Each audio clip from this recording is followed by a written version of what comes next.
Marcus Chun stood at the edge of the transport platform, watching Earth shrink below him through the reinforced viewport.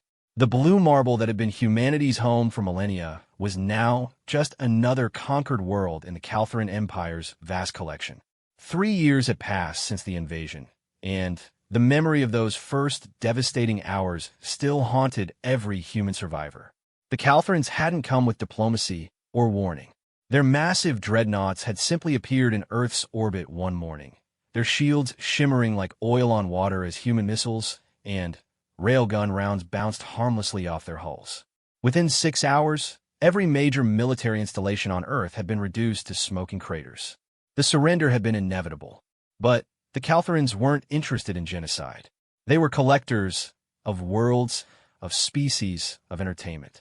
And they had found humans to be particularly amusing in their desperation and resilience, which was why Marcus now found himself being transported to the Nexus, the Empire's greatest arena complex, floating in the void between galaxies. First time seeing the Nexus, human? The voice belonged to Zixtar, a reptilian Caltharan guard whose scales shifted from green to amber when he was amused. Marcus had learned to read these color changes during his 3 months of preparation, what the Caltharans called the brutal training regimen designed to make arena contestants more entertaining before they died. Marcus didn't respond. He had learned early that silence often served him better than words when dealing with his captors. The Caltharans respected strength and cunning above all else, and unnecessary chatter was seen as a sign of weakness. Your species has provided us with excellent entertainment over the years, Zixtar continued, apparently taking Marcus's silence as an invitation to keep talking. Humans have such creative ways of dying. Very emotional. The crowd loves it. The Nexus came into view as their transport rounded a floating asteroid. Marcus had seen holographic representations during his training, but seeing the real structure took his breath away. It was enormous, a twisted spire of black metal and crystalline structures that stretched for hundreds of kilometers. Docking bays dotted its surface like the pores of some gigantic organism, with ships of every conceivable design coming and going in streams of light. At the structure's heart was the arena itself, a massive amphitheater that could hold millions of spectators. The fighting floor was visible even from this distance, a circular platform surrounded by energy barriers that could be reconfigured into any environment the arena masters desired. Desert, jungle, ocean, asteroid field, space station. The possibilities were endless. Your predecessor lasted 4 fights, Zixtar said, his scales shifting to a pleased orange. The crowd especially enjoyed his final moments when the Vrex tore off his arms. Very dramatic screaming. Marcus finally spoke, his voice steady and calm. How many fights do I need to win for Earth's freedom? Zixtar's scales flickered to surprised purple. Freedom? Oh, human, you misunderstand. There is no freedom. You fight until you die. That is the entertainment. Though I suppose if you somehow manage to win 100 consecutive battles, the Archon might consider granting your world some small concession. But that has never happened in the arena's 2,000-year history. What's the record? A Corellian warrior managed 37 victories before the Nexus Masters sent in a pack of Void Hunters. Magnificent creatures, they hunt by sensing fear and feeding on despair. The Corellians' terror was delicious.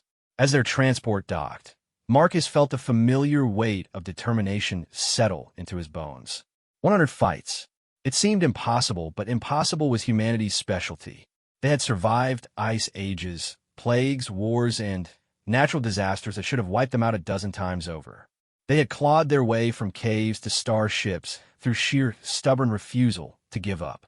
The docking bay was a chaos of aliens, automated systems, and exotic technologies. Beings from across the galaxy moved through the space, some humanoid, others so alien that Marcus's mind struggled to process their forms. Many wore the ceremonial scars or tattoos that marked them as arena veterans. Most had the hollow, desperate look of those who knew they were going to die soon. This way, human. Zixtar gestured with one clawed hand toward a corridor marked with symbols that Marcus's translation implant converted to contestant processing. The processing center was efficient in its cruelty. Marcus was stripped, examined, cataloged, and fitted with a neural inhibitor that would prevent him from harming arena staff or himself outside of sanctioned combat. The device was a small disc that attached to the base of his skull with molecular adhesives. It would monitor his brain activity and deliver increasingly painful shocks if he contemplated forbidden actions. His cell was Spartan, but clean, a sleeping alcove, sanitation facilities, and a food dispenser that would provide basic nutrition. The walls were transparent aluminum, allowing him to observe the corridor and the dozens of other cells that housed his fellow contestants. Most seemed to be sitting in resignation or pacing like caged animals. But Marcus began to study. He watched the patterns of the guards' movements, noting shift changes and security protocols. He observed which contestants received special treatment or additional food, usually those who had won multiple fights and therefore had higher entertainment value. He listened to the conversations between guards, slowly building his understanding of the arena's structure and hierarchy. On his third day, he witnessed his first execution. The contestant was a tall, blue-skinned humanoid who had apparently tried to resist during a medical examination. The guards dragged him to the center of the cell block as an example. The neural inhibitor delivered a series of increasingly severe shocks until the alien collapsed, convulsing. Then, it administered a final, fatal burst that left the body smoking on the floor. "Let this be a lesson," announced the lead guard, a massive Calthran whose scales were permanently gold, a sign of high military rank. "Compliance extends your entertainment value. Resistance shortens it dramatically." That night, Marcus began his real preparation. He couldn't train his body. The cell was too small, and any exercise that might improve his fighting capability would trigger the inhibitor. But his mind was still free. He mentally cataloged everything he knew about arena combat from human history. Gladiators, prize fighters, martial artists, soldiers. Humanity had been perfecting the art of single combat for millennia. More importantly, they had been perfecting the psychology of it. The arena wasn't just about physical prowess. It was about entertainment, which meant it was about narrative.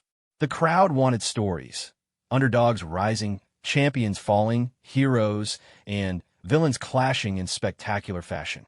Understanding that narrative structure would be crucial to survival. On his fifth day, Marcus received his first visitor. She was human, the first he had seen since arriving at the Nexus. Tall and lean with the kind of muscle definition that spoke of years of hard training. Her left arm was cybernetic, clearly a replacement rather than an enhancement given its basic function over form. Scars crisscrossed her exposed skin like a roadmap of violence. "Sarah Martinez," she said, settling into the chair across from his cell's force field. "Former Earth Defense Force, Captain. I've been here for 8 months. You're still alive. 15 fights so far. The trick isn't winning. It's winning in a way that makes the crowd want to see you fight again." Her smile was sharp as a knife blade. "They gave me 30 minutes to brief you, because human contestants tend to last longer when they understand the rules. Longer fights mean better entertainment value." Marcus leaned forward. "Tell me everything." Sarah's briefing was comprehensive and brutal. The arena operated on a tier system. New contestants started in the Crucible, fighting one-on-one matches against other newcomers or arena animals. Winners advanced to the Proving Grounds, where they faced small groups of opponents or complex environmental challenges. Beyond that lay the Championship tier, where veteran fighters battled in elaborate scenarios designed by the arena masters. "The key," Sarah explained, "is understanding that you're not just fighting your opponent. You're performing for an audience. They want drama, they want emotion, they want to see you struggle and overcome. A quick, efficient kill might advance you to the next round, but it won't make you a crowd favorite. And crowd favorites get better equipment, medical treatment, and easier opponents." "What about the psychological side?" Sarah's eyes sharpened with interest. "Most contestants don't think about that. They're too focused on not dying to consider the bigger picture. But you're right, the mental game is crucial. Every alien species has different concepts of honor, courage, and entertainment. Learning to appeal to those concepts can keep you alive." She leaned closer, lowering her voice. "But here's what they don't want you to know. The arena has rules, and those rules can be exploited. Not broken. The neural inhibitors make sure of that. But bent, twisted, used in ways the masters never intended. Give me an example. Combat in the arena is supposed to end when one participant yields, dies, or is incapacitated. But incapacitated is subjective. I once won a fight by convincing my opponent that I had suffered a psychological break and was no longer able to fight coherently. He lowered his guard to check on me, and I put a shiv between his ribs. Marcus absorbed this information, already beginning to formulate strategies. What's the longest anyone has survived? Here, at this facility? The current record holder is a Vorthack named Grixthal. 43 fights over 2 years. He's become something of a celebrity. The arena masters keep giving him more challenging opponents to see how far he can be pushed. And if someone were to break that record, Sarah's smile became predatory. Then, things would get very interesting indeed. That night, alone in his cell, Marcus began planning not just for survival, but for victory. 100 fights seemed impossible until he broke it down mathematically. If he won 1 fight per week, it would take 2 years. But if he could increase his fighting frequency by becoming a crowd favorite, he could potentially compress that time frame. More importantly, he began to understand the arena's real weakness. It was a system built on predictability. Contestants fought until they died, providing entertainment for the masses while the Calthran elite grew wealthy from betting and merchandise. The system worked because no one had ever seriously challenged its fundamental assumptions. But humans were very good at challenging assumptions. His first fight was scheduled for the following week.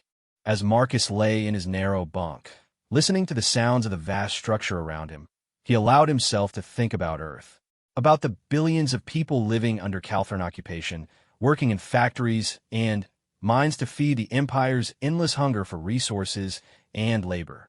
He thought about his sister Anna, who had been conscripted into a Calthran manufacturing facility, about his parents, forced to relocate to a human reservation in what used to be Nevada, about his friends, his teachers, his neighbors, all of them trapped in a world that was no longer their own.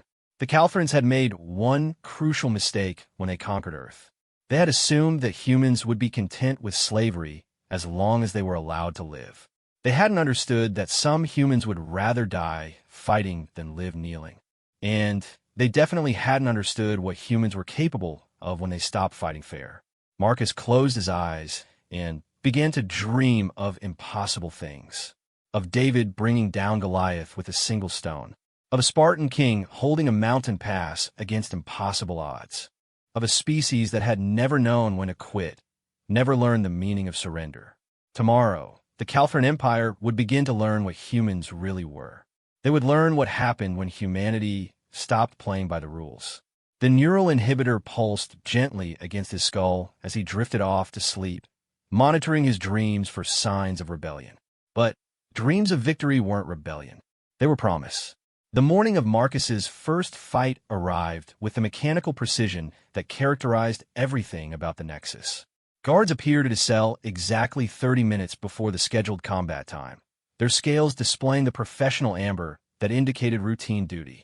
Marcus had spent the week observing these patterns, noting that the Calthrans operated their arena like a military machine, efficient, predictable, and absolutely confident in their superiority. Time to entertain the masses. Human, Zixtar announced as the cell's force field deactivated. Try to make it last longer than your predecessor. Quick deaths are boring.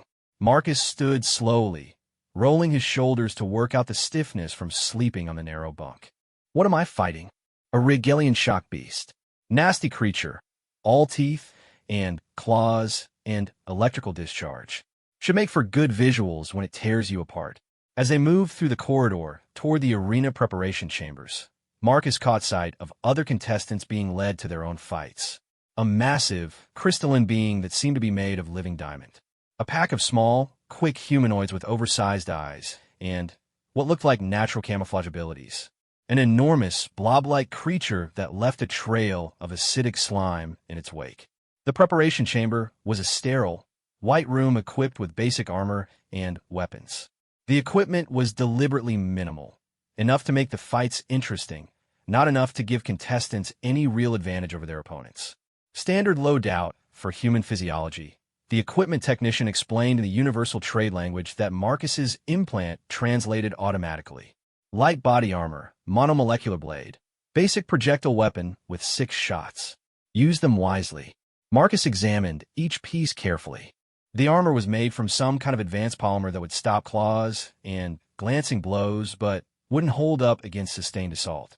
The blade was a beautiful piece of technology, a handle that projected a cutting edge just one molecule thick. The projectile weapon was crude, but effective, firing dense metal slugs at hypersonic velocity. But more important than the equipment was the knowledge Sarah had given him. He wasn't just preparing to fight a shock beast. He was preparing to perform. The tunnel that led to the arena floor was long and dark, lined with speakers that pumped out the sounds of the crowd above. Marcus could hear them. Millions of voices speaking dozens of languages, all united in their hunger for violence and spectacle. As he reached the tunnel's end, that sound became overwhelming. The arena floor was a perfect circle 200 meters across, surrounded by towering walls that rose to the first tier of seating. Above that, tier after tier of spectators stretched upward until they disappeared into the artificial atmosphere that filled the massive space. Holographic displays provided close-up views of the action for those too far away to see clearly. Marcus stepped into the light, and the crowd's roar intensified. He could feel their anticipation like a physical force pressing down on him. This was what they had come for, the moment when a new contestant either proved their worth or died trying. Ladies, gentlemen, and honored beings of all species, a voice boomed from hidden speakers, automatically translating into dozens of languages simultaneously. Welcome to the Crucible. Today we present a new contestant from the recently acquired world designated as Earth. Humans have provided us with excellent entertainment in the past, known for their emotional responses to imminent death. Let us see what this specimen has to offer. The crowd's response was mixed. Cheers from those excited for fresh blood, boos from those who considered humans inferior fighters. Marcus used the noise to mask his movements as he surveyed the arena. The floor was standard composite material, offering good traction, but no place to hide. Environmental controls could change that, but for first-round fights, they typically kept things simple. And facing our human challenger, the announcer continued, we have a magnificent Rigelian shock beast, captured from the storm forests of Rigel 7. 1,200 pounds of muscle, claw, and bioelectric fury. The beast that emerged from the opposite tunnel was everything Zixtar had promised, and worse. It stood on 6 powerful legs, each ending in retractable claws that sparked with electrical discharge. Its hide was thick and armored, colored in deep purples and blacks that shifted like oil. Most intimidating was its head, a mass of sensory organs and razor-sharp teeth surrounding a mouth that could easily swallow a human whole. The crowd fell silent as the two opponents faced each other across the arena floor. This was the moment of truth, when fear would typically overwhelm a new contestant, providing the delicious terror that the audience craved. Instead, Marcus smiled. It wasn't a pleasant smile.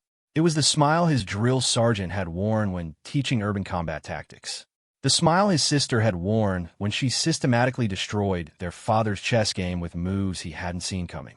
The smile of a predator who had just realized that its prey was actually another predator in disguise. The shock beast charged. What happened next would be talked about in the arena's corridors for months afterward. Instead of dodging backward or to the side as expected, Marcus ran directly toward the charging creature. At the last possible moment, he dropped into a slide that carried him beneath the beast's snapping jaws and between its front legs.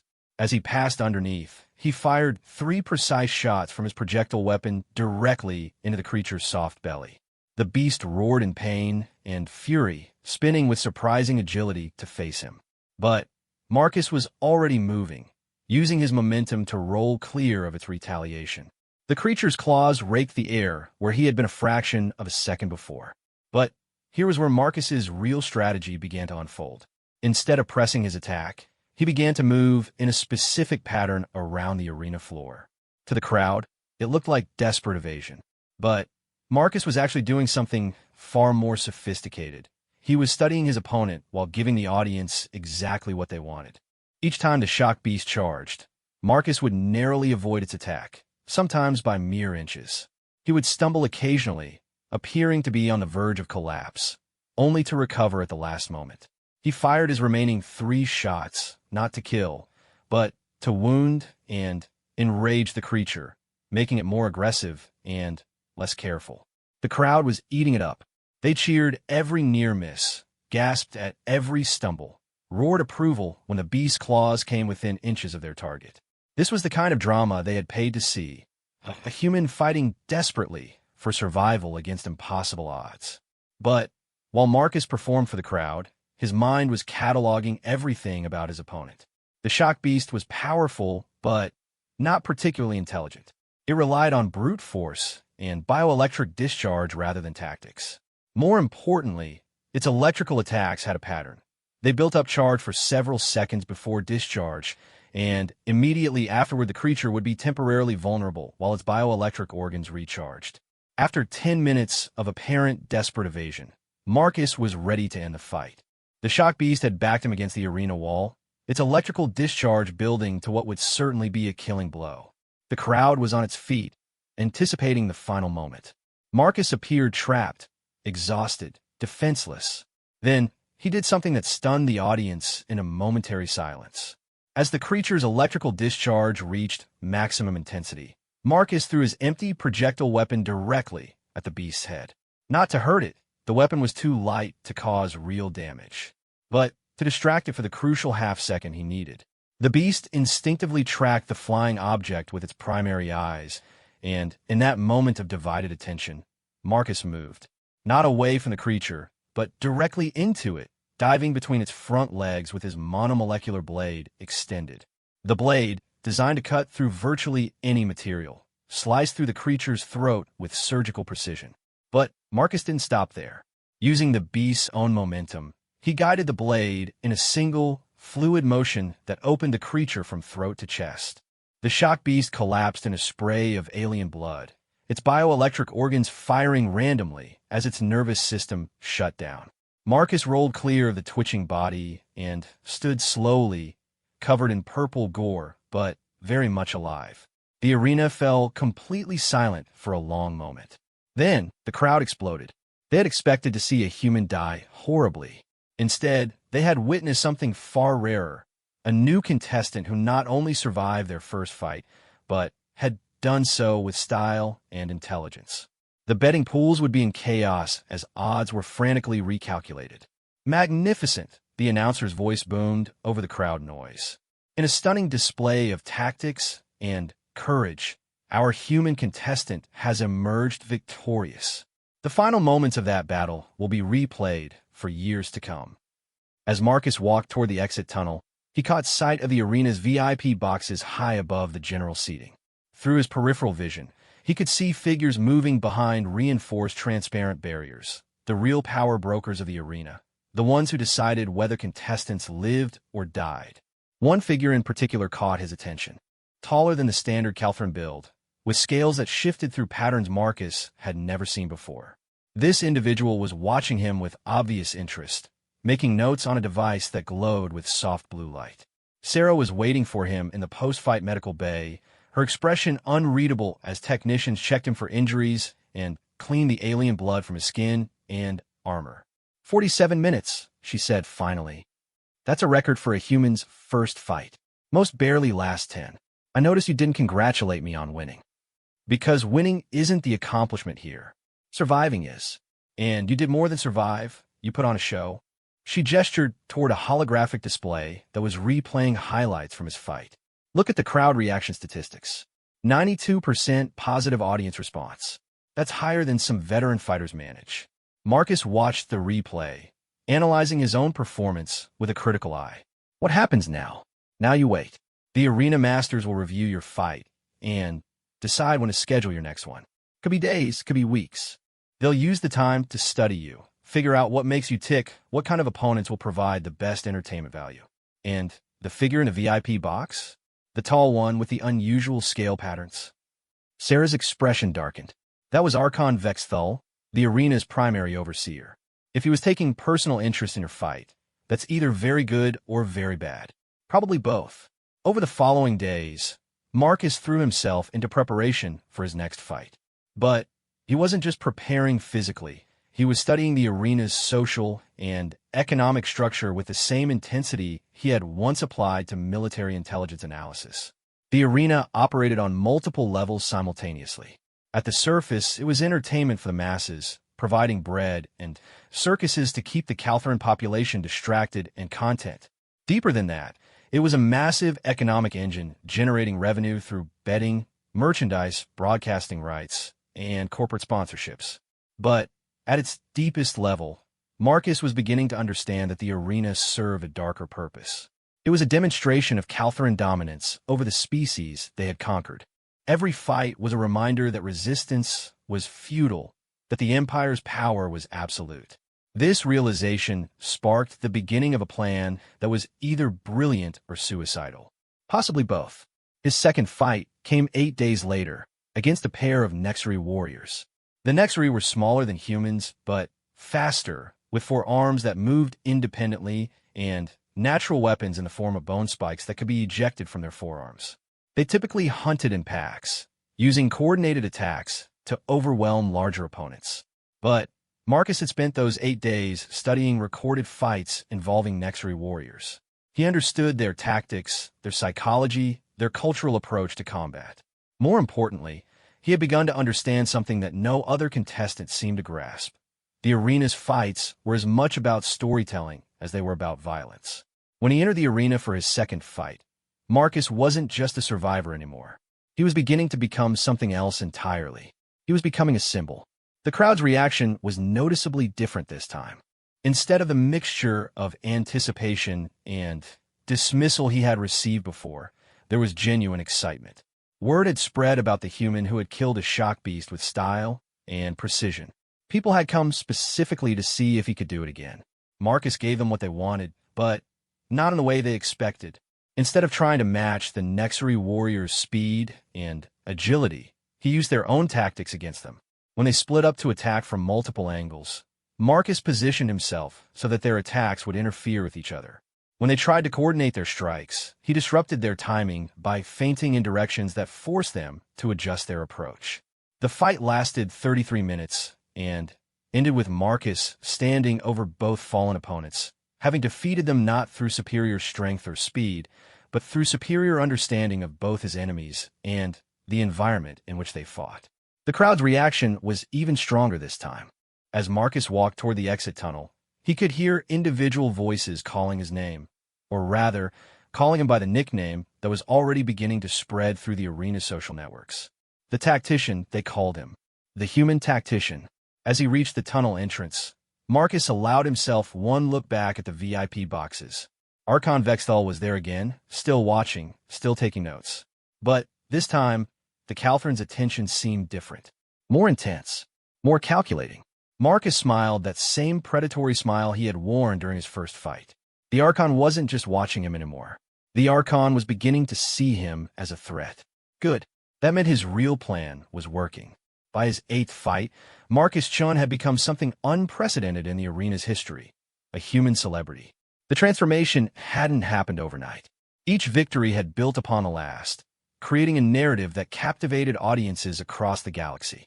Here was a representative of a conquered world, facing impossible odds with nothing but intelligence and determination, turning what should have been quick executions into elaborate demonstrations of tactical brilliance.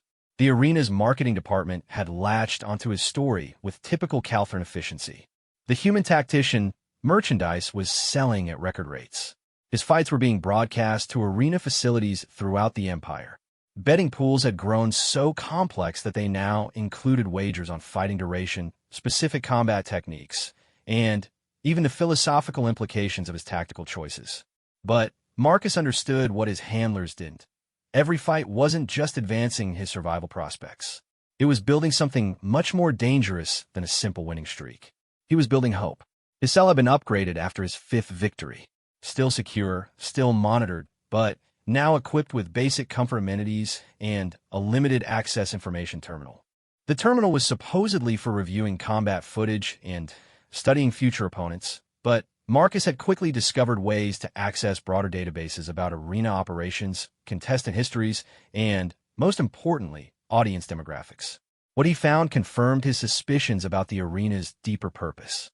"Sarah," he said during one of her increasingly frequent visits, how many humans have fought in this arena over the past 3 years? Dozens. Maybe 100. Why? And how many have won more than 10 fights? You're the first. She paused, studying his expression. What are you thinking? Marcus pulled up a holographic display of contestant statistics on his terminal. The data told a stark story. Humans consistently performed below expectations in arena combat, despite their reputation for adaptability and resilience. Most died within their first 3 fights. Those who survived longer typically did so through luck rather than skill. The arena isn't just entertainment, Marcus said. It's propaganda. Every time a human dies quickly and pathetically, it reinforces the idea that our species is inherently inferior. That resistance is futile because we lack the fundamental capabilities needed to challenge Calthran dominance. Sarah's eyes sharpened. And you're changing that narrative. I'm not just changing it. I'm flipping it completely. Marcus gestured to another display showing audience reaction data. Look at the demographic breakdowns. Humans throughout the Empire are watching my fights. But, more importantly, so are other conquered species. My win ratio is starting to become a symbol. A symbol of what? Of the possibility that the supposedly superior Calthrans might be wrong about everything else. Their conversation was interrupted by the arrival of Zixtar, whose scales had shifted to an excited gold patter. Marcus had learned to associate with good news for the arena management. Congratulations, human tactician, the guard said, using the title that had become Marcus's official designation. Your 9th fight has been approved for championship tier status. You'll be facing Grixthal, the Destroyer. Marcus felt a chill run down his spine. Grixthal was the arena's current record holder, 43 consecutive victories over 2 years of combat. The Vorthak warrior was a legend, known for his savage efficiency and complete lack of mercy. More importantly, defeating Grixthal would put Marcus within striking distance of the all-time victory record. When? Sarah asked. 3 days. The arena masters want time to properly promote the fight. This will be the most-watched championship tier bout in arena history. Zixtar's scales shifted to amused orange. They're calling it the test of species. Human cunning versus Vorthak brutality. After Zixtar left, Sarah turned to Marcus with concern written across her scarred features. You realize this is where your luck runs out, right? Grixthal isn't just another opponent. He's a killing machine.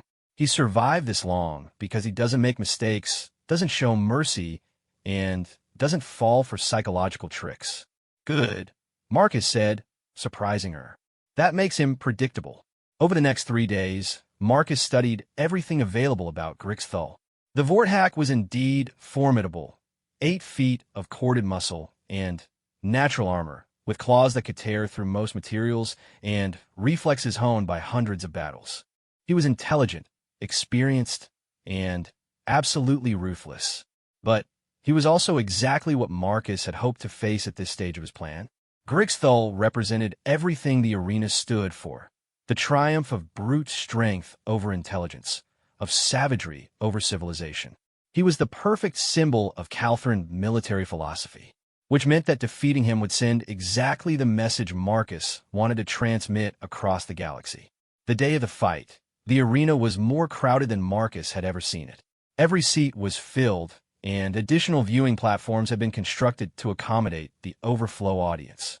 The betting pools had reached astronomical levels, with most odds strongly favoring Grixthal despite Marcus's impressive record. In his preparation chamber, Marcus made his final equipment selections. Standard armor and weapons again, but this time he had earned the right to a few additional items. A small shield, a grappling device, and, most importantly, a psychological warfare tool that most contestants never considered, a communications array that would let him address the audience directly. Last chance to reconsider. Human, Zixtar said as they approached the tunnel to the arena floor. Grixthal has never lost a fight. He's killed 43 opponents without taking a serious injury. Your tactical brilliance won't help you when he's tearing your limbs off. We'll see, Marcus replied, checking his equipment one final time. The tunnel seemed longer than usual, the sound of the crowd building to a thunderous crescendo as he approached the arena floor. But this time, Marcus wasn't just walking toward another fight. He was walking toward the moment that would define everything that came after. The arena floor had been reconfigured for their battle. Instead of the standard flat circle, the fighting area now featured obstacles, elevation changes, and environmental hazards. Rocky outcroppings provided cover and climbing opportunities. Energy barriers created corridors and choke points. Gravity wells added an element of three-dimensional movement. It was a battlefield designed to showcase both fighters' abilities while providing maximum entertainment value. Honored beings of the galaxy, the announcer's voice boomed across the arena. Welcome to the most anticipated championship tier bout of the decade. In one corner, we have Grixthal the Destroyer, undefeated champion of the arena, terror of 1,000 worlds, the living embodiment of Vorthak warrior culture. The crowd erupted as Grixthal emerged from the opposite tunnel. The Vorthak was even more impressive in person than in the recordings. His natural armor gleamed under the arena lights, and his movements had the fluid grace of a natural predator. When he roared his challenge to the audience, the sound was felt as much as heard. And in the other corner, the announcer continued, the human tactician, the thinking fighter who has revolutionized arena combat through intelligence and adaptability. Can cunning triumph over power? Can the mind defeat the body? Let's find out. As Marcus stepped into the arena, he activated his communications array. His voice carried clearly through the arena's speaker system and was broadcast simultaneously to viewing audiences across the galaxy. People of the conquered worlds, he said, his words translated automatically into dozens of languages. Today you will see that the Calthran Empire's greatest strength is also its greatest weakness. The crowd fell silent, confused by this breach of normal pre-fight protocol. Even Grixthal paused, tilting his massive head to listen. They believe that power is the only truth, that strength is the only virtue. They have built their empire on the assumption that superior force is all that matters. Marcus raised his voice, letting his words carry to every corner of the arena. Today, I will prove them wrong. Grixthal charged. What followed was unlike any arena fight in the facility's history. Not because of the violence, the arena had seen plenty of that, but because of the way Marcus turned the fight itself into a form of communication. Instead of trying to match Grixthal's strength directly, Marcus used the arena's modified environment to tell a story. He led the Vorthak on a chase through the obstacles, always staying just ahead of the larger warrior's attacks. But this wasn't the desperate flight it appeared to be. Every move Marcus made demonstrated a different aspect of human capability. When Grixthal tried to corner him against a rocky outcropping, Marcus used the elevation change to gain a superior position, showing that humans could think in 3 dimensions. When the Vorthak attempted to use brute force to destroy cover, Marcus used the debris as improvised weapons, demonstrating adaptability. Most importantly, Marcus used his communications array to provide running commentary on the fight, explaining his tactics not just to the arena audience, but to every conquered species watching throughout the galaxy. This is how you turn an opponent's strength against them, he said as he used Grixthal's momentum to send the Vorthak crashing into an energy barrier. This is how you make the environment work for you instead of against you. The fight lasted over an hour. Gradually, Marcus began to wear down his opponent. The Vorthak was powerful, but power was energy-intensive. Marcus's tactics forced Grixthal to expend enormous effort for minimal results, slowly draining the warrior's stamina reserves. But the real turning point came when Marcus stopped running and turned to face his opponent directly. Now, he said into his communications array, I will show you what humans do when we stop playing defense. The final phase of the fight was brutal and swift. Marcus had spent an hour studying Grixthal's attack patterns, timing his responses, learning the Vorthak's rhythms. When he finally went on the offensive, it was with surgical precision. He didn't try to overpower the larger warrior. Instead, he systematically destroyed Grixthal's ability to fight effectively. A strike to damage the Vorthak's dominant arm. An attack targeting the joints where natural armor was thinnest. Precise cuts that impaired movement without delivering immediately fatal wounds. It was a clinical demonstration of tactical superiority over brute force. When Grixthal finally fell, the arena was completely silent. The crowd had watched the arena's longest reigning champion methodically dismantled by an opponent he should have defeated easily. More than that, They had witnessed a conquered human systematically proving that Calthran military philosophy was flawed at its foundation. Marcus stood over his fallen opponent, breathing heavily but still very much in control. He raised his communications array one final time. To every world under Calthran rule, he said, "Remember this moment. Remember that intelligence can defeat strength. Remember that the empire that seems invincible has weaknesses.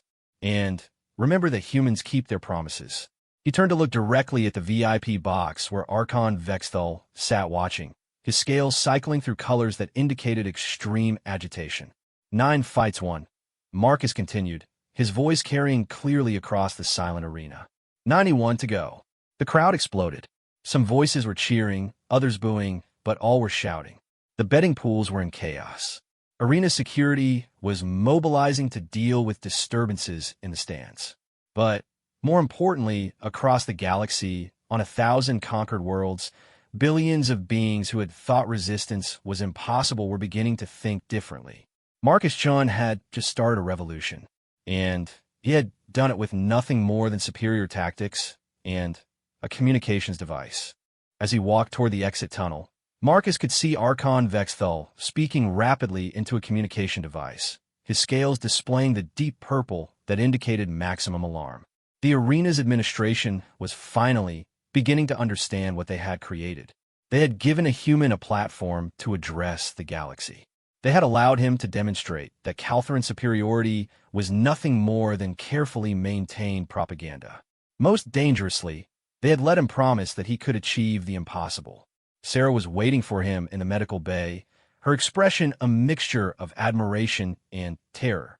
"You magnificent idiot," she said as medical technicians began treating the minor wounds he had accumulated during the fight. "Do you have any idea what you just done?" "I won my 9th fight," Marcus replied calmly. "And I've shown the galaxy that humans keep our word. You've signed our death warrants. They'll never let you fight again. They'll execute you quietly and claim you died of injuries." Marcus smiled that predatory smile that had become his trademark. "No, they won't." "How can you be so sure?" "Because," Marcus said, gesturing toward the holographic displays that were showing audience reaction data from across the Empire, "I've just become the most valuable entertainment property in Calthran space. They can't kill me now without proving everything I just said about their weaknesses." The data supported his assertion. Viewership numbers were through the roof. Merchandise sales were exploding. Most importantly, betting interest for his future fights had reached levels that represented significant portions of several planetary economies. Marcus had engineered something unprecedented in the arena's history. He had made himself too valuable to kill. But, more than that, he had planted seeds of rebellion throughout the Empire. Seeds that would grow in the minds of conquered peoples who had just seen one of their own prove that the impossible was possible. "What happens now?" Sarah asked.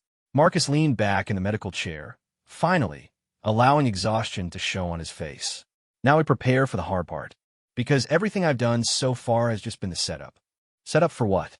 "For the moment when I stop fighting for my own survival and start fighting for everyone's freedom."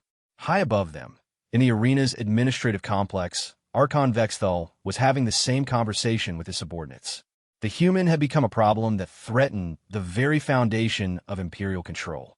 But he was also a problem they couldn't simply eliminate. The real game was just beginning. The weeks following Marcus's victory over Grixthal brought changes to the arena that rippled through the Empire's power structure like cracks in a breaking dam. His cell had been upgraded again, this time to what amounted to a luxury suite by arena standards. Full environmental controls, expanded data access, even a small recreation area where he could practice combat techniques. But Marcus understood that these improvements weren't rewards for his success. They were golden chains, designed to keep him comfortable while the arena's administration figured out how to contain the threat he represented without destroying their most valuable asset. The problem was that Marcus had stopped thinking like a prisoner weeks ago. He was now operating as an intelligence agent embedded deep within enemy territory. His data access had revealed the scope of what he was truly fighting against. The arena wasn't just a single facility. It was the central node of a network that spanned the galaxy. Hundreds of similar complexes operated throughout Calthran space, each one serving the same purpose, demonstrating imperial superiority while generating massive profits. More importantly, His research had uncovered the economic reality that underpinned the entire system. The arena network generated roughly 15% of the Empire's gross domestic product. Betting pools, merchandise sales, broadcast rights, and corporate sponsorships created a web of financial dependencies that touched every level of Calthran society. The Empire needed the arenas to function economically, which meant the arenas needed champions to maintain audience interest, which meant Marcus had leverage he could use to extract concessions. But leverage was only useful if you knew exactly what concessions to demand. "You've been quiet lately," Sarah observed during one of her visits. "Even for you." Marcus gestured toward the holographic displays that filled his quarters, showing data streams from across the galaxy. "I've been learning. Did you know that arena viewership on Earth has increased by 3,000% since my first fight? The occupation forces are probably encouraging it, keeping people distracted with entertainment while they strip mine our resources." That's what I thought initially, but the data tells a different story. Marcus pulled up a complex chart showing demographic breakdowns of Earth's viewing audience. "Look at these patterns. The highest viewership numbers aren't in the urban centers where Calthran monitoring is strictest.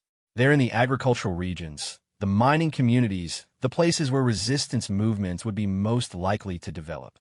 Sarah studied the data with growing unease. "You think they're using your fights to identify potential rebels?" "No, I think my fights are creating potential rebels." Marcus switched to another display showing similar patterns from dozens of other conquered worlds. "This is what the Empire's intelligence analysts are seeing. Everywhere I fight, there are spikes in what they call social instability indicators. Work slowdowns, equipment failures, subtle acts of sabotage that can't quite be proven intentional." The implications were staggering. Marcus wasn't just inspiring hope among the conquered populations. He was inspiring action. "The arena administration knows," he continued. "They've been trying to figure out how to deal with me for weeks. Kill me. And they confirm everything I've been saying about Imperial weakness while destroying their most profitable entertainment asset. Let me continue fighting, and I keep inspiring resistance movements across the galaxy." "So what are they going to do?" Marcus smiled grimly. "They're going to try to corrupt me." His prediction proved accurate 3 days later when Archon Vexthal himself requested a personal meeting. The Archon's private office occupied an entire level of the arena's administrative tower. Vast transparent walls provided panoramic views of the facility's interior, allowing Vexthal to observe every aspect of the operation from his elevated position. The office itself was a study in Calthran aesthetic philosophy, clean lines, geometric patterns, and displays of wealth that emphasized the Empire's dominance over the species it had conquered. "Human Marcus Chun," Vexthal said as guards escorted the prisoner into the office. The Archon scales were displaying formal diplomatic patterns, neutral blues, and greens that indicated professional courtesy. "Your reputation precedes you." "Archon," Marcus replied with a respectful nod. "I'm honored by your attention. Please be seated." Vexthal gestured toward a chair that had been adjusted for human physiology. "I trust your accommodations have been adequate." "More than adequate. Thank you." "Excellent. I find that comfortable prisoners are more amenable to reasonable discussion." The Archon moved to stand near one of the office's massive windows, his tall form silhouetted against the arena's interior lights. "You have become something of a phenomenon, Human Chun. Your fights are watched by billions. Your tactical innovations have revolutionized arena combat. Your speeches have reached audiences across the galaxy." Marcus remained silent, understanding that this was a prelude to negotiation. "Of course," Vexthal continued, "such popularity brings with it certain responsibilities and certain opportunities." "What kind of opportunities?" "The Empire values talent, regardless of species. We have use for individuals who demonstrate exceptional capabilities." The Archon turned to face Marcus directly. "Your arena career has proven that you possess strategic intelligence of the highest caliber. Such abilities should not be wasted on mere entertainment." Marcus leaned forward slightly, projecting interest while mentally cataloging every detail of the conversation. "What are you proposing?" "A position within the Imperial Intelligence Service. Full citizenship, substantial compensation, authority over your own operations. You would be tasked with analyzing resistance movements on newly conquered worlds, providing recommendations for more efficient subjugation protocols." It was a sophisticated offer, Marcus realized. Not just a bribe, but a chance to join the power structure that oppressed his own species. The kind of offer that would appeal to someone motivated primarily by personal ambition rather than principle. And in return, you would retire from arena combat with full honors. Your record would stand as testament to human capability and imperial benevolence.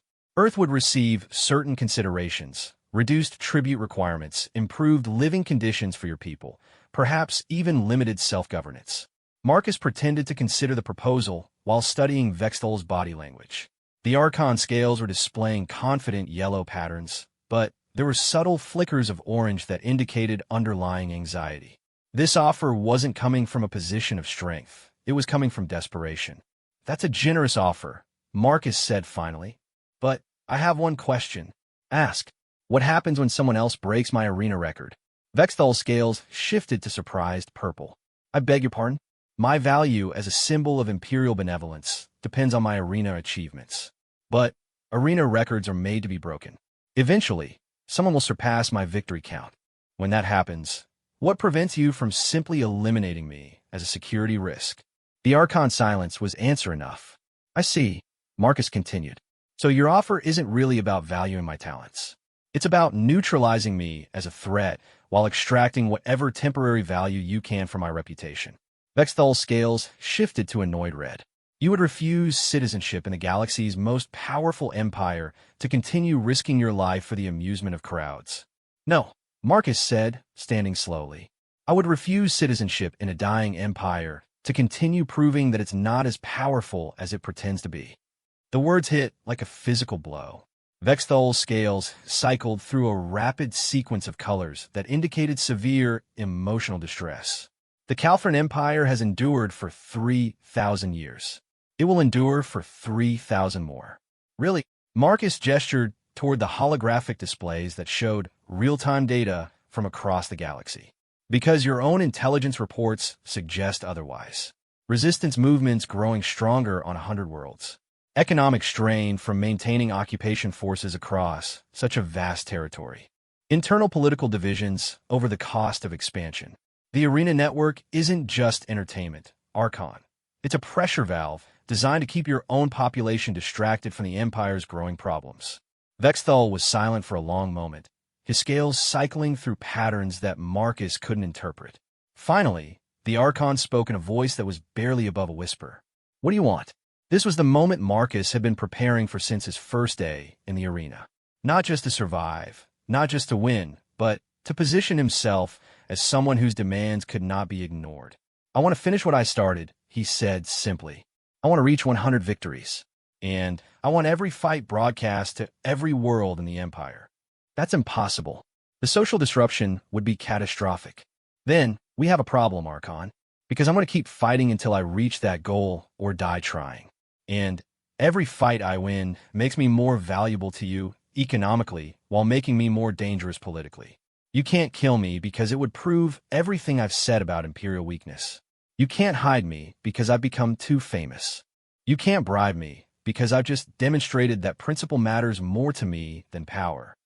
Marcus moved to stand at one of the office's windows, looking down at the arena floor far below.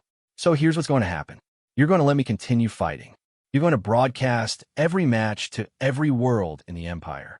And every time I win, more people are going to start believing that the impossible is possible. And if I refuse, Marcus turned back to face the Archon with that predatory smile that had become his trademark. Then, I'll make my next fight very interesting. I'll use my communications array to reveal everything I've learned about the Empire's economic dependencies, internal divisions, and strategic weaknesses. I'll explain exactly how the arena system operates as Imperial propaganda. I'll provide detailed analysis of how resistance movements can exploit the Empire's structural vulnerabilities. Vextol's scales had shifted to deep purple, the color of maximum alarm. You would destroy yourself to hurt the Empire? Archon, you still don't understand what you're dealing with. I'm not trying to hurt the Empire. I'm trying to show the galaxy that the Empire can be defeated. And sometimes the most effective way to prove that something can be destroyed is to demonstrate that you're willing to sacrifice everything to destroy it. The silence that followed lasted for several minutes. Vexthal stood motionless except for the constant shifting of his scales, clearly weighing options that all led to unacceptable outcomes. Finally, he spoke.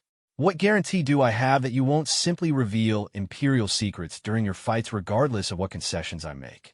You have my word that I'll limit my revelations to tactical and philosophical discussions about combat.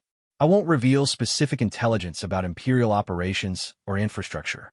In return, you'll ensure that I face increasingly challenging opponents and that every fight is broadcast galaxy-wide. And after you reach 100 victories, Marcus's smile became genuinely warm for the first time during their conversation. After I reach 100 victories, Archon, I'll negotiate the terms of Earth's independence. And then we'll discuss what happens to the rest of your empire. Vexthal's scales cycled through colors that Marcus interpreted as a mixture of rage, fear, and grudging respect. You're either the most arrogant human in the galaxy or the most dangerous. I prefer to think of myself as thorough, Marcus replied. Shall we discuss the details of my next fight? The meeting concluded with agreements that neither party trusted but both understood were necessary. Marcus would continue his arena career under enhanced security protocols. His fights would be broadcast empire-wide, but with monitoring systems designed to prevent revelations of sensitive information. The progression of opponents would be accelerated to compress his path to 100 victories into a shorter time frame. Both sides knew they were playing a dangerous game. Vexthal was betting that he could find a way to eliminate Marcus before the human reached his goal or caused too much damage to Imperial stability. Marcus was betting that his systematic demonstration of human capabilities would inspire enough resistance to make the Empire's position untenable. As guards escorted Marcus back to his quarters, he reflected on what he had accomplished. He had maneuvered himself from prisoner to negotiating partner. He had turned the Empire's greatest entertainment asset into its greatest security threat. Most importantly, he had bought himself the time and platform he needed to complete his real mission. The arena had been designed to demonstrate Imperial superiority. Instead, Marcus was systematically using it to prove that superiority was an illusion maintained through propaganda and fear. But the hardest part was still ahead. The opponents would become more dangerous, the stakes would continue to escalate, and eventually the Empire would find a way to deal with him that didn't require his cooperation.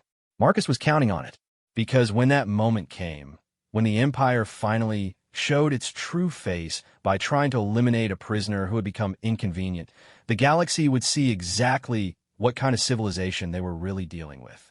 And that revelation would be worth more than 100 arena victories. That night, alone in his luxurious cell, Marcus began planning for the endgame. Not just his path to 100 victories, but the systematic dismantling of an empire that had forgotten the most important lesson in galactic history. Never underestimate a species that has learned to thrive in impossible circumstances. The Calthrans had made that mistake when they conquered Earth. Now Marcus was going to teach them why that mistake would cost them everything. The arena fell silent as Marcus Chun stepped onto the fighting floor for his 99th battle. 18 months had passed since his first fight against the Shock Beast, and the galaxy had changed in ways that no one could have predicted. What had begun as routine entertainment had evolved into something that threatened the very foundation of Calthran civilization. The crowd that packed every seat of the massive amphitheater was different from the bloodthirsty masses who had cheered for his death in those early fights. These spectators came from every species in the Empire. Calthran nobles sitting beside former slaves, representatives of conquered worlds watching alongside their oppressors. The betting pools had grown so complex that they now included wagers on the political ramifications of his victory or defeat. Marcus paused at the center of the arena floor, looking up at the countless faces staring down at him. Somewhere among them were intelligence operatives from dozens of resistance movements, recording everything for transmission to their respective worlds. The Empire's attempts to restrict access to these broadcasts had failed completely. The arena fights had become the most pirated entertainment content in galactic history. Citizens of the Empire, Marcus said, his voice carrying clearly through the arena's communication system and out to the billions watching across the galaxy. Today we stand on the threshold of the impossible. In the VIP boxes high above, Archon Vexthal observed with the grim resignation of someone watching his own execution. Over the past 18 months, he had tried everything. political pressure to cancel the fights, overruled by economic interests that depended on arena revenue. Increasingly dangerous opponents designed to kill Marcus regardless of entertainment value, defeated by tactical brilliance that had redefined the art of combat. Even direct sabotage of arena systems, countered by Marcus's growing network of allies among the facility's technical staff. The human had systematically dismantled every assumption about Imperial superiority while turning himself into the most recognizable figure in the galaxy. His speeches had inspired uprisings on 47 worlds. His tactical innovations have been adopted by resistance movements everywhere. His very existence proved that the Calthran Empire was not invincible. And now he stood one fight away from achieving what every expert had declared impossible. For 98 fights, Marcus continued, I have demonstrated that intelligence can triumph over strength, that strategy can overcome superior numbers, that the supposedly weaker can defeat the supposedly stronger. Today, I will prove that promises made by humans are promises kept. His opponent emerged from the opposite tunnel, and the crowd's reaction was a mixture of awe and terror. The creature was enormous, a bioengineered monstrosity created specifically for this fight by the Empire's most advanced laboratories. It combined the worst aspects of a dozen predatory species: the armored hide of a Regellian battle rhino, the multiple limbs of a Centauran stormstalker, the regenerative abilities of a vegan deathworm, and the psychic assault capabilities of a Tausetian mindripper.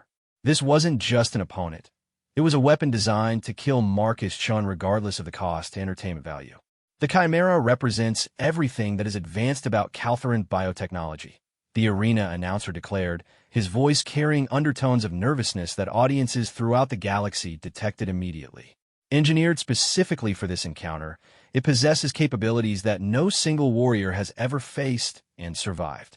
Marcus activated his communications array, addressing not just the arena audience, but every being listening across the galaxy. Do you see what they've done? They couldn't defeat me with natural predators, so they built an artificial one. They couldn't beat human tactics with Imperial strategy, so they abandoned strategy entirely in favor of overwhelming force. This creature represents the Empire's admission that they cannot win through superiority, only through superior resources applied without restraint. The Chimera moved toward him with predatory grace, its multiple sensory organs focusing on their target. But Marcus wasn't looking at the creature. He was looking up at the VIP boxes, speaking directly to the Empire's leadership. But here's what you failed to understand about humans, Archon Vexthal. We don't just fight to win. We fight to prove points. And the point I'm about to prove is that your Empire's greatest strength has always been its greatest weakness. The battle that followed lasted 4 hours and became the most analyzed combat engagement in galactic history. Marcus didn't try to fight the Chimera directly. That would have been suicide. Instead, he turned the arena itself into a weapon, using every environmental feature, every piece of available equipment, every aspect of the modified terrain to create a systematic trap. He led the creature through a carefully choreographed dance that exploited its engineered advantages against it. The regenerative capabilities that should have made it invulnerable were turned into a liability as Marcus forced it to expend massive amounts of energy healing from precisely targeted wounds. The multiple limbs that should have given it overwhelming offensive capability became coordination problems as Marcus disrupted its attack patterns with precisely timed distractions.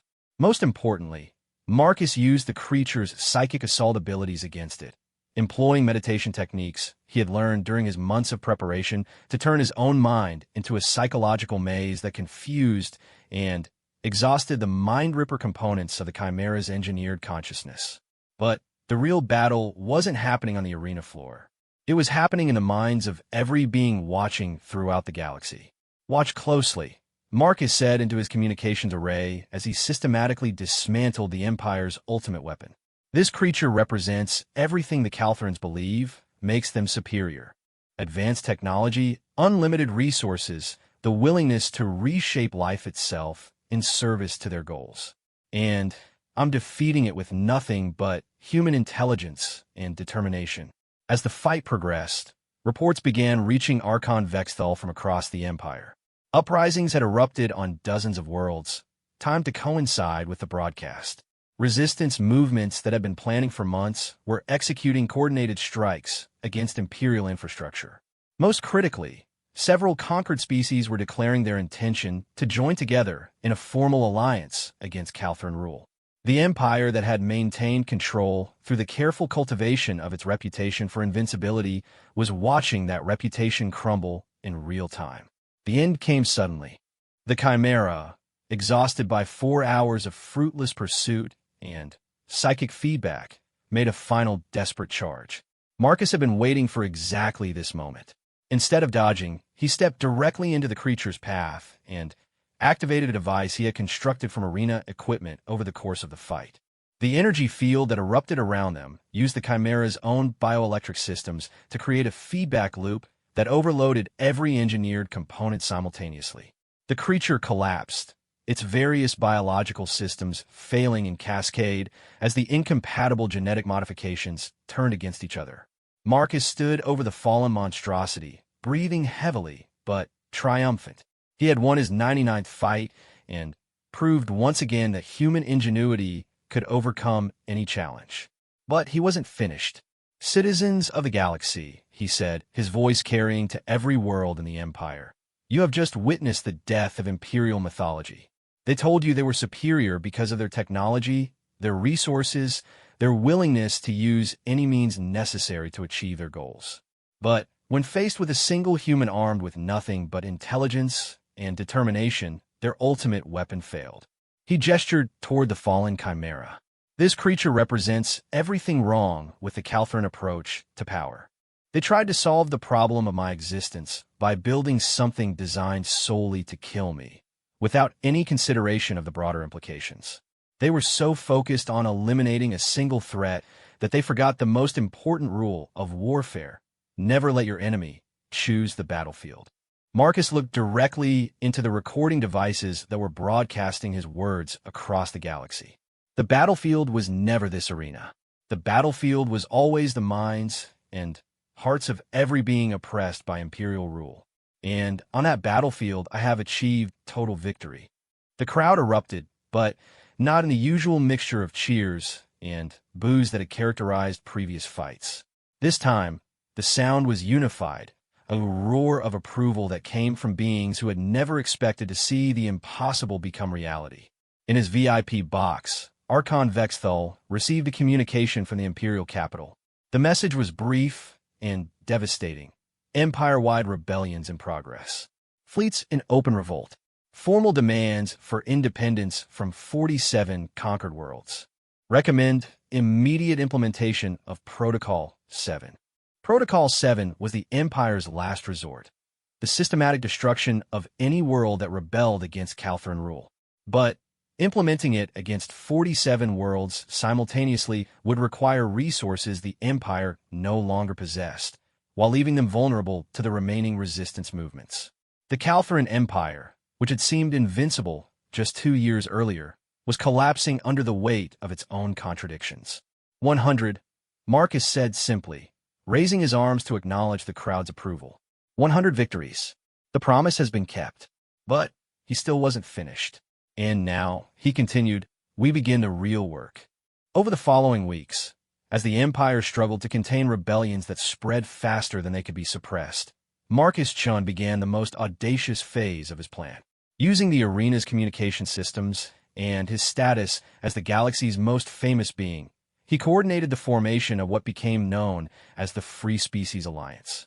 The FSA was everything the Calthran Empire was not, a voluntary association of worlds united by shared principles rather than conquest, governed through consensus rather than force, dedicated to mutual cooperation rather than domination. Within months, it had grown to include over 100 worlds, with more joining every day. Earth was among the first to declare independence, its Calthran occupation forces finding themselves vastly outnumbered by a human population that had learned from Marcus's example that resistance was not only possible, but inevitable. The arena itself became the FSA's first embassy, a neutral ground where representatives of free worlds could meet to discuss trade agreements, mutual defense pacts, and the complex process of building a civilization based on cooperation rather than conquest. Marcus Chun, The prisoner who had entered the arena to die for the entertainment of his oppressors became the Alliance's first diplomatic coordinator, a position he accepted with the same methodical determination he had brought to arena combat. The Caltharans made a fundamental error, he explained during his first address to the Alliance Council. They assumed that conquest was the natural order of the universe, that strength was the only virtue that mattered. But they forgot the most important lesson in galactic history. Every empire that has ever existed has eventually fallen, usually because it became so focused on maintaining power that it forgot why it sought that power in the first place. In the end, the Caltharan Empire didn't fall to superior military force or advanced technology.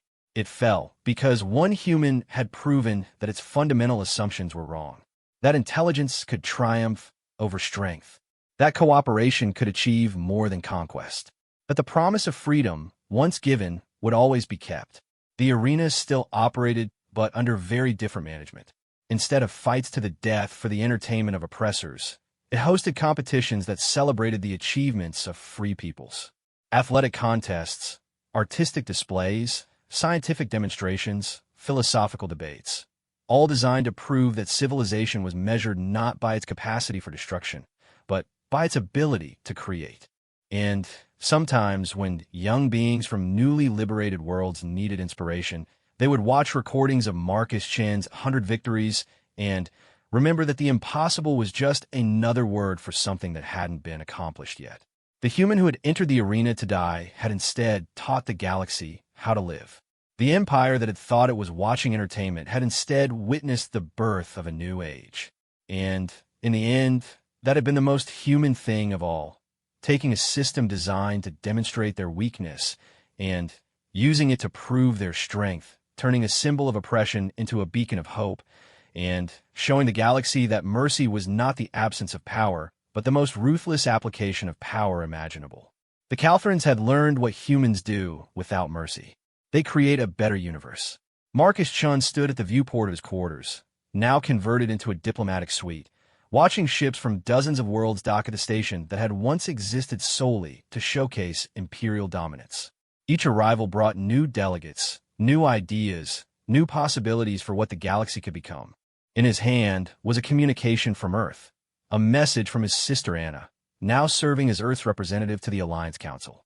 The message was simple: promise kept, Big Brother. What's next? Marcus smiled as he began composing his reply. The arena had been just the beginning. The real work of building a free galaxy was just getting started. And humanity had never been better at impossible things than when they were working together.